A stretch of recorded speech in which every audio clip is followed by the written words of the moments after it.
Todd, just guessing, maybe from some of the things we're seeing, is Yamamoto going to Winnipeg? Yes, he is.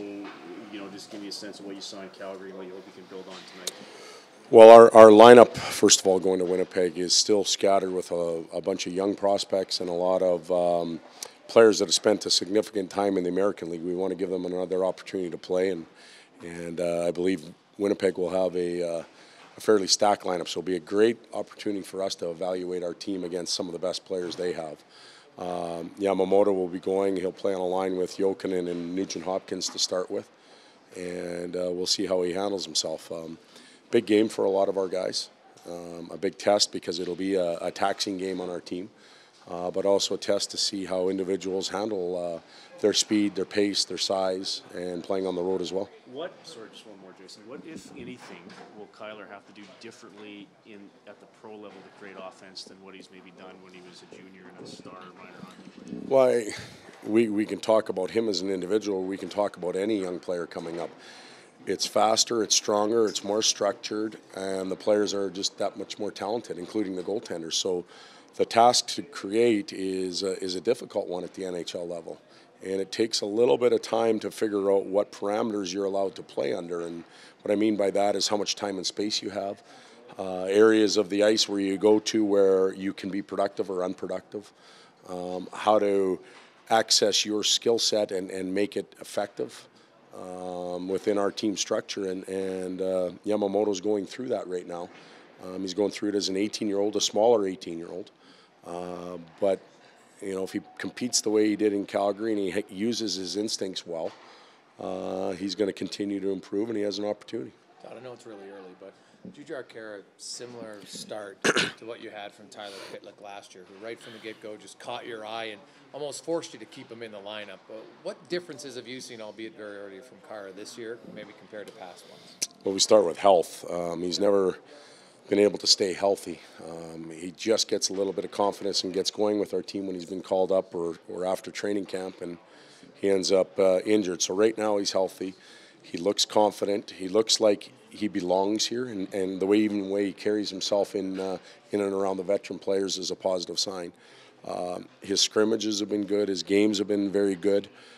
Straight line work, stops and starts, using his body to protect pucks to create time for other players. We'd like to see him penalty kill. We'll see some of that tonight, and we'll see how he handles that role. But right now he's on a pretty good track. Pretty much a must moving forward for a lot of guys. They got to find a way to be trusted on one of the two special teams, because there's probably going to be a lot of power plays early in the season, and if you're not on one of the units, it's going to be hard to stay in the game. I think you're right, and there's two ways of staying in the game. One, just being here and being on the team, but two, if you're on the team and you're not participating in one of the two units, with the number of calls, you could be out of ice time for a long period of time, and now you got to jump back into the 5-on-5 play, and that's a hard thing to do. So, we as a staff, we're looking at adding a few more penalty killers and potentially having a third unit of power play. I don't know if we'll get to that, but we'll need more penalty killers just to keep players involved during games where there's numerous penalties. So if they keep up with these slashing rules, clearly they want the defenseman who can skate. That's kind of the gist of the whole thing. How does it change how an NHL coach builds his defensive core, assuming that this new slashing thing hangs around? Well, what's interesting about it is we're committed to the group of players that we have under contract right now. So we've got to make that group work, as does the other 31 teams in the league.